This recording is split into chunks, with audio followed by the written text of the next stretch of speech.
Jadi luak muda Yes. Yes, enzim perubahan. Enzim perubahan. Oke, lanjut. Ya.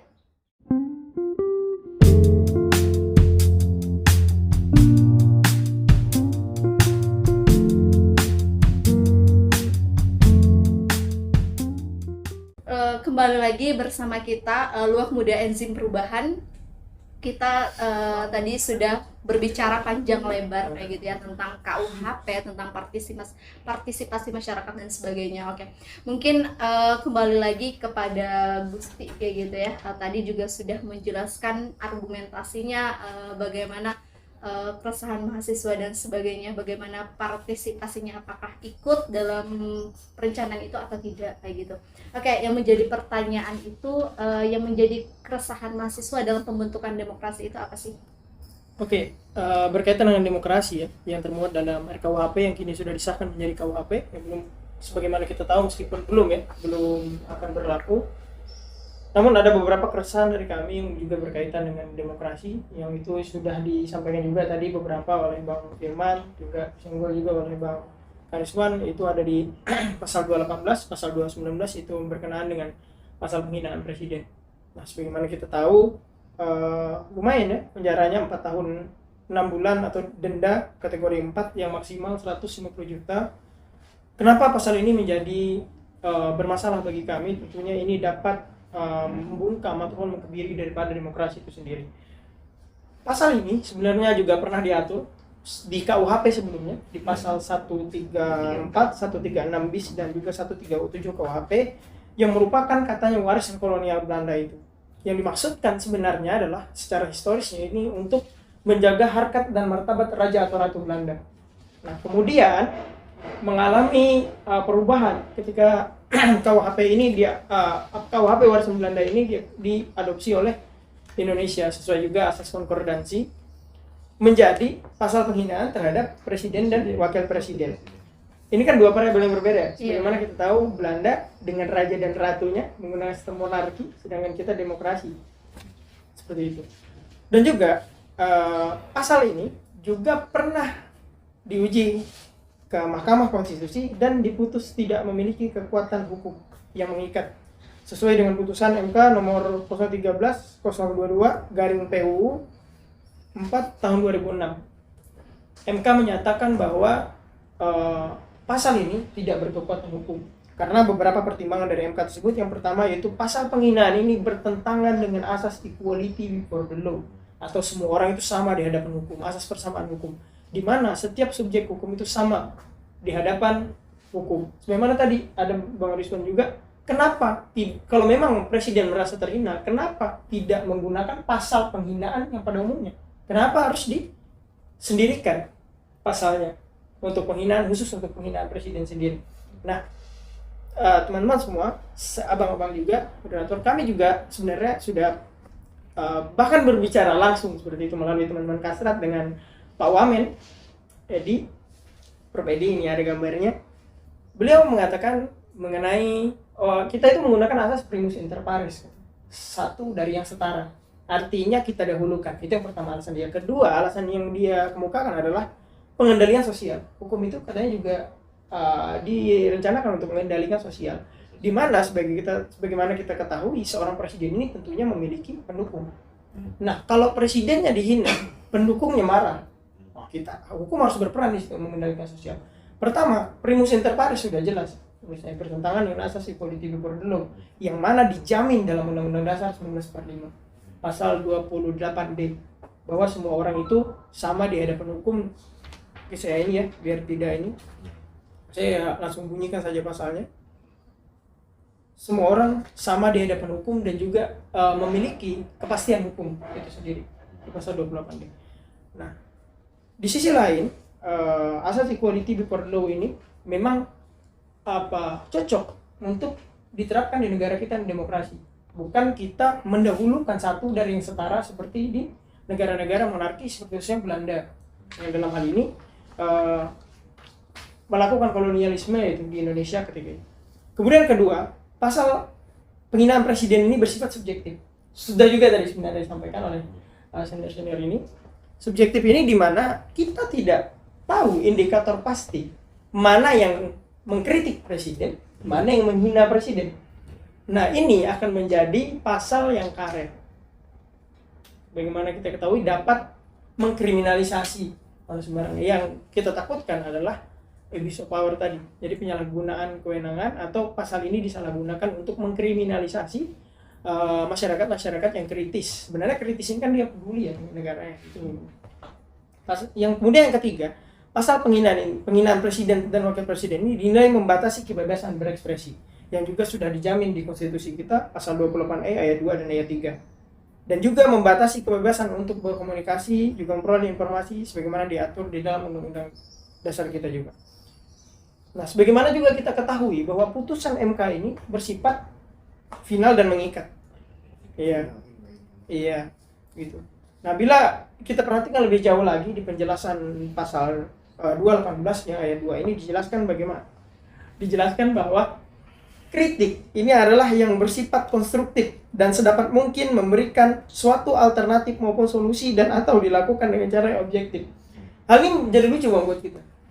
Seakan-akan negara itu ingin mengatakan kepada kita bahwa kalau kamu tidak punya solusi, kamu tidak boleh mengkritik. Padahal mereka digaji untuk apa sebenarnya? Nah, ya untuk mencari solusi, untuk memberikan inovasi, kreasi dalam memecahkan masalah yang ada di masyarakat. Ya kan? Kalau harus, ini kata teman-teman saya ya, kalau sering demo itu, kalau mereka minta solusi dari kita, switch dulu, tukar dulu. Kita yang dapat gajinya, oke, kita sama-sama menemukan solusinya. Itulah kira-kira. Nah, kemudian ya menimbang dari pasal yang sudah disampaikan tadi, memang katanya harus dicanangkan atau dicita-citakan KUHP yang baru ini yang merupakan produk asli Indonesia seperti itu, jauh dari doktrin kolonialisme atau dekolonialisasi bahasanya tadi. Tapi kenapa pasal-pasal yang merupakan warisan Belanda ini masih dimasukkan? Itu yang kemudian kita herankan, Pak. Dan ini sangat riskan sekali dan sangat-sangat berpotensi menurunkan angka demokrasi kita. Kemudian pasal penghinaan terhadap kuasa umum dan lembaga negara. Sebenarnya sama halnya dengan pasal penghinaan presiden tadi. Namun bisa kita lihat juga ini juga pernah dibatalkan. Dan sebelumnya juga diatur di dalam KUHP yang lama, itu pada pasal 154. Ya, 154, 155. Dan juga sudah dibatalkan juga oleh MK. Dicabut oleh MK, dinyatakan inkonstitusional. Bahwa tidak menjamin adanya suatu kepastian hukum. Dan juga bertentangan dengan pasal 28D yang sudah saya sampaikan tadi. Di mana aneh begitu. Kita seakan-akan berbeda derajatnya di hadapan hukum itu. Dengan para lembaga kuasa negara, misalnya dengan presiden tadi, dengan pejabat-pejabat yang berwenang seperti itu. Kemudian juga menghalang-halangi kemerdekaan kita dalam menyampaikan dan mengungkapkan pendapat di muka umum, sebagaimana juga dijamin dalam konstitusi kita di pasal 28. Kemudian lebih lanjut lagi, pasal ini juga memberikan kesan merupakan subjek hukum, pemerintah ini merupakan subjek hukum yang lebih tinggi daripada masyarakat biasa. Dan hal tersebut tentunya bertentangan dengan konstitusi kita di pasal 28 tadi. Ada relasi kuasa. Iya, semacam ada relasi kuasa dan bertentangan yang pasti dengan asas equality before law. Ya, Pak Wamen juga sendiri yang bilang tadi bahwa kami di sini menerapkan primus inter pares katanya. Kebetulan kita bertemu juga kemarin.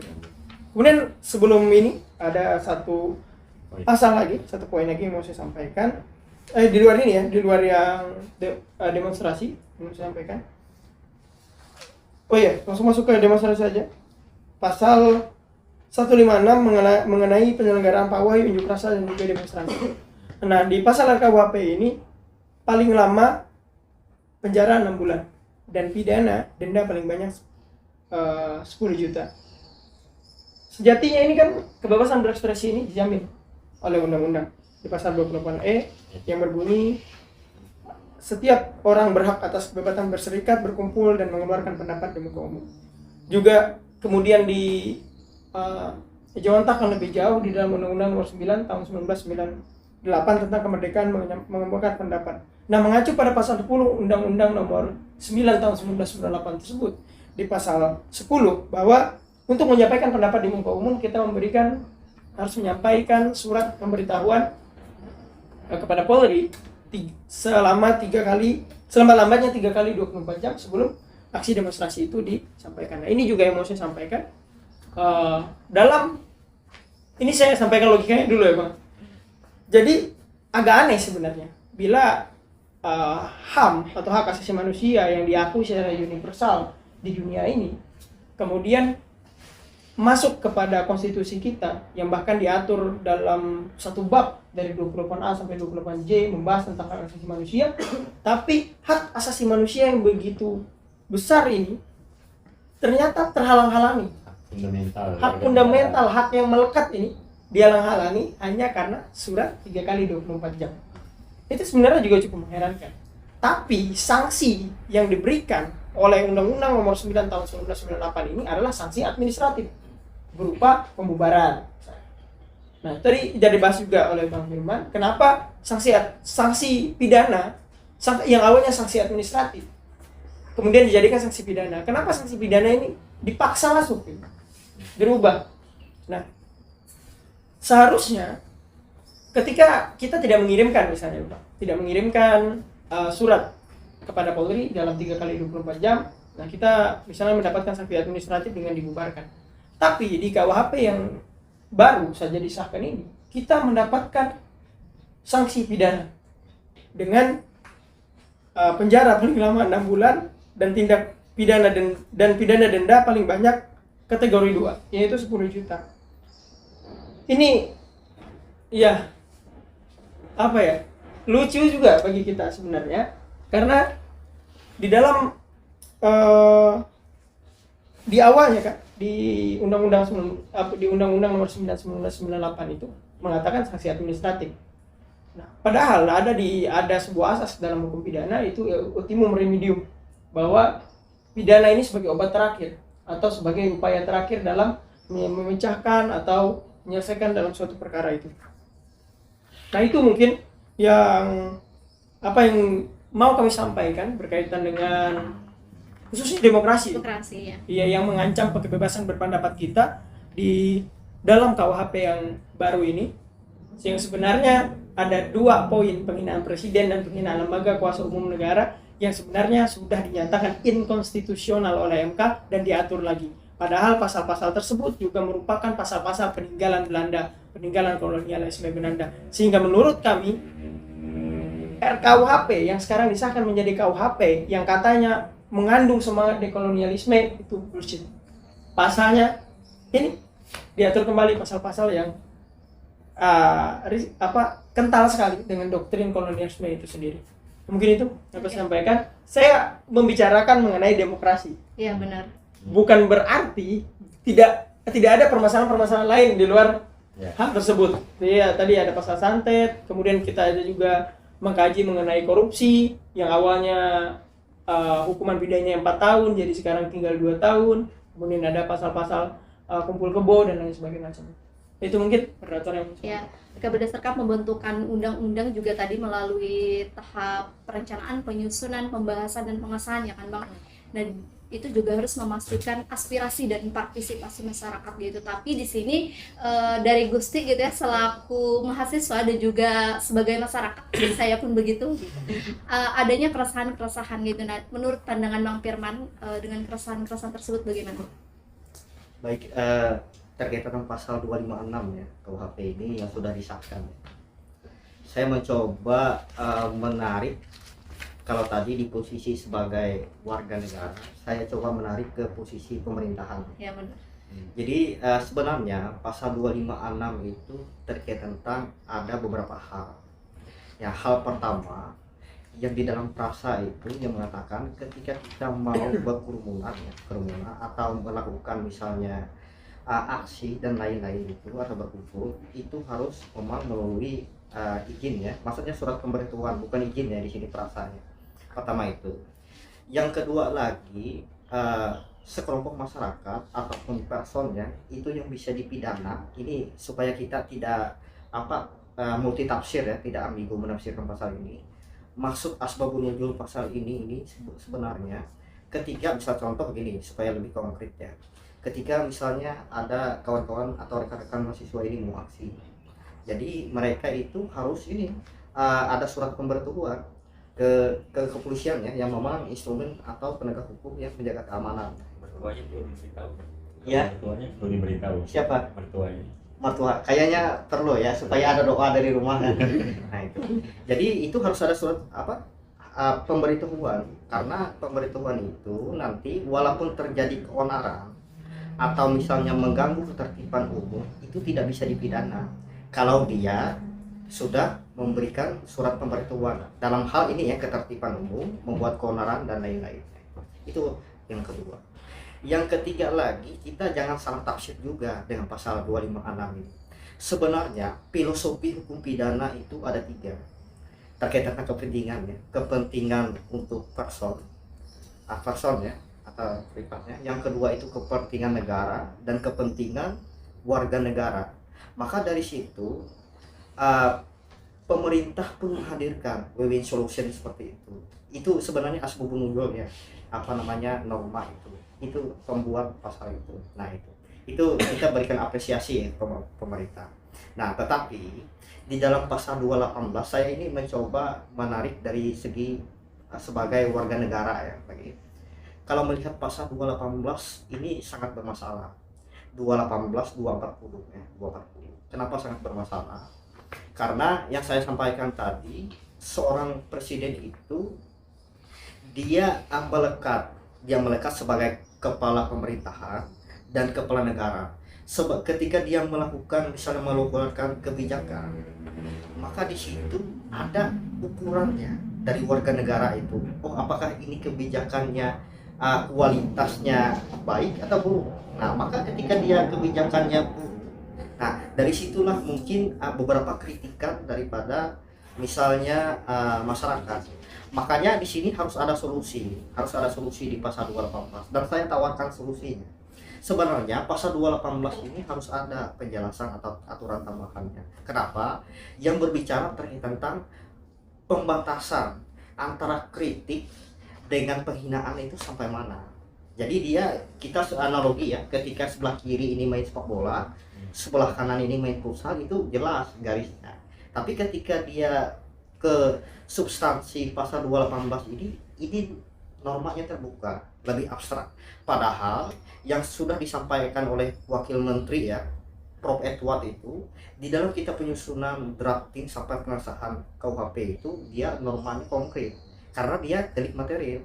Nah, delik material itu sifatnya ini sama kayak bahasanya preventif, pencegahan sesuatu itu bisa terjadi. Salah satu contoh ketika kita tarik tadi ya, terkait tentang misalnya kenapa harus ada surat pemberitahuan supaya pihak kepolisian itu mengetahui mana masa yang betul-betul warga negara atau memang masa ini preman. Nah itu preman ya, maksudnya preman itu yang melakukan misalnya ada ideologi atau yang sifatnya ideologi itu menyalahi daripada ketentuan peraturan perundang-undangan. Jadi di situ pemetaan atau pengawasannya itu yang menarik ya. Karena Adinda tadi berbicara asas. Kalau orang hukum itu harus berbalas pantun. Asas balas asas. Jadi dia mengemukakan asas equality before the law. Equality before the law itu asas yang umum dalam ilmu hukum. Tapi saya mencoba menyampaikan asas proporsional. Jadi ketika misalnya ini menarik lagi, ketika saya rasa mendudukan sebagai pemerintahan ya, menarik lagi kayaknya terkait tentang pemerintahan yang memang harus ada fitur terkait pasal 218 dengan 240 itu mencoba dia menjaga marwah dan menentukan batas mana porsi daripada masyarakat itu ketika dia apakah ini mengkudeta atau cuma penghina. Makanya di situ di dalam pasal 218 itu bukan delik laporan, tapi dia delik aduan. Jadi tidak mungkin kan seorang presiden itu ketika misalnya ini ya, kalau kita sebagai negarawan berpikir ya, tidak mungkin misalnya presiden itu dihina mengenai tentang pendidikannya. Nah ini dia menggugat balik, tidak mungkin kan gitu. Jadi logikanya seperti itu. Karena sebenarnya pasal 218 ini yang kita mau dengan 240 itu seorang presiden atau kepala sebuah negara itu menjadi negarawan sebenarnya. Tetapi dengan ada pasal ini sebenarnya pro dan kontra juga, pro dan kontra. Makanya saya tadi di awal saya sempat memang 218 ini secara pribadi saya tidak setuju. Tetapi saya mencoba, ini pemikiran daripada pemerintah membuat pasal tersebut normanya. Jadi dia sebagai pengawasan, dia sebagai penjaga marwahnya presiden, dia supaya tidak masyarakat ini mengemukakan pendapatnya tidak kebablasan. Makanya disitulah instrumennya atau pasal-pasal yang memang karena kita kan Eropa kontinental ya. Eropa kontinental itu lebih kepada asas kepastian hukum sesuai dengan pendapat dari Gustav Radbruch ya. Jadi ada tujuan-tujuan hukum itu. Nah, makanya win-win solutionnya nanti mungkin akan disampaikan oleh kawan-kawan praktisi ya. Makanya 218, 240, terus lagi pasal terkait tentang santet, demo dan lain-lain itu harus disosialisasikan. Nah, yang kita takutkannya norma terbuka 218 240 itu takutnya disalahgunakan oleh aparat penegak hukum.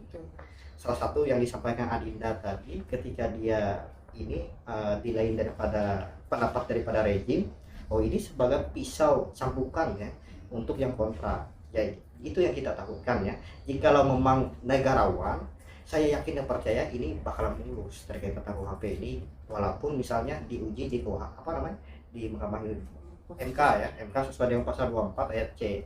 Karena mengutip daripada pendapat Profesor Saitapi, sebaik-baiknya hukum jikalau dipegang oleh orang buruk, dia akan jadi buruk ya. Tapi seburuk-buruknya hukum itu kalau dipegang oleh orang yang baik dan dia memiliki moralitas tinggi, bakalan jadi baik.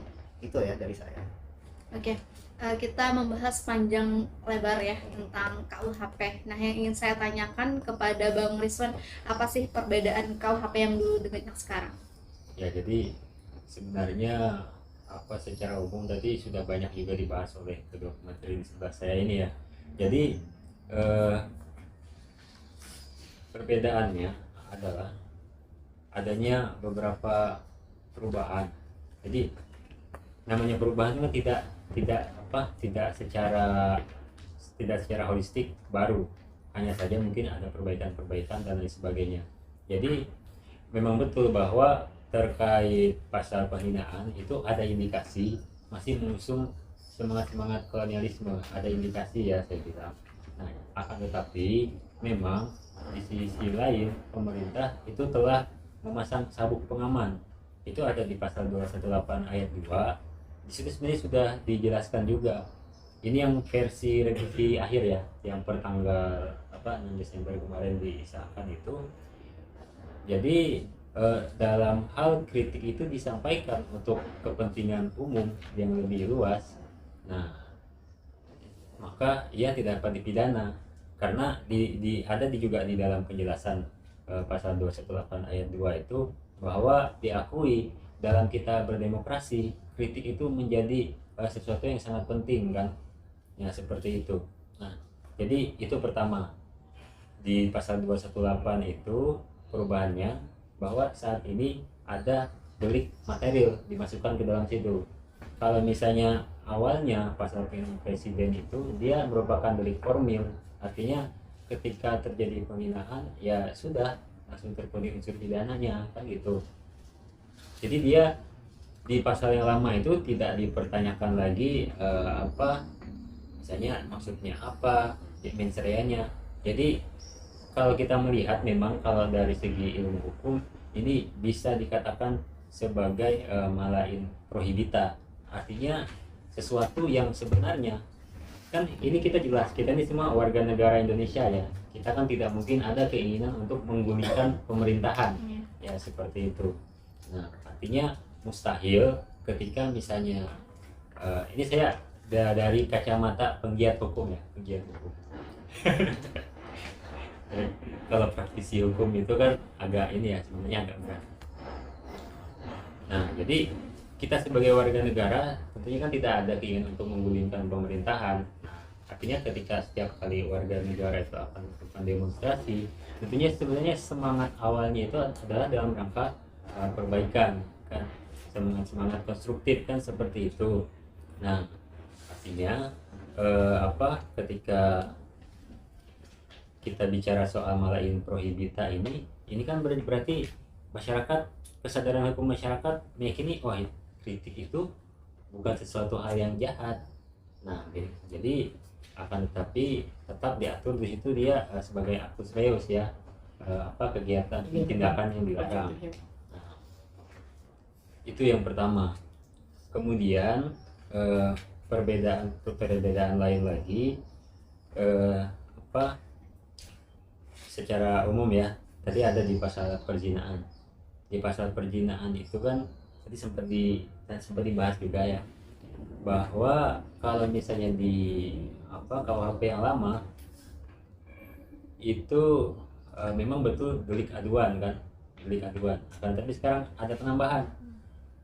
Jadi laki-laki tanpa ikatan perkawinan, perempuan tanpa ikatan perkawinan itu tetap bisa dipidana kalau mereka terbukti melakukan zina. Nah yang berhak mengadukan siapa? Itu ya orang tua kan, orang tua atau anak kalau misalnya dia janda atau duda. Nah, jadi itu. Kemudian tadi kembali ke materi yang disampaikan oleh ketum tadi, terkait apa lagi satunya tadi? Selain pasal penghinaan tentang unjuk rasa atau penghinaan terhadap lembaga kuasa. Ya. 3 poin yang kita sampaikan. Nah jadi terkait yang unjuk rasa tadi. Unjuk rasa. Kalau saya sih melihatnya seperti ini. Jadi memang tidak jauh berbeda dari yang disampaikan oleh rekan kita di sebelah. Ya, sepakat itu dalam arti begini. Meskipun memang patut diduga masih ada semangat kolonialisme dalam pasal tersebut. Akan tetapi kalau kita secara diplomatis bisa bilang ini adalah langkah awal titik temu. Ya kan, di satu sisi memang negara rupanya bermaksud untuk menjaga marwah seorang presiden itu kan, walaupun ya kita ketahui ketika misalnya presiden itu dikritik di demonstrasi, pasti itu dalam kualitas diri dia sebagai presiden, bukan sebagai, anggaplah misalnya namanya presidennya Budi, bukan kualitas dirinya sebagai Budi. Nah, kan seperti itu, sehingga mungkin pemerintah kita tetap memandang perlu untuk mengatur itu, karena kan ketika dia menjalankan roda pemerintahan dia tetap sebagai presiden. Nah itu pertama. Kemudian yang kedua, memang betul tadi yang dikatakan oleh rekan di sebelah itu, bahwa rasanya hal-hal yang hampir mustahil mungkin ya ketika presiden mudah tersinggung. Tentu ini akan menunjukkan dia bukan sosok negarawan. Nah ini akan menjadi catatan bagi konstituen-konstituennya di kemudian hari. Misalnya dia menjalankan lagi, ya kita bisa duga pasti banyak orang yang tidak akan kembali melakukan pemilihan. Ya.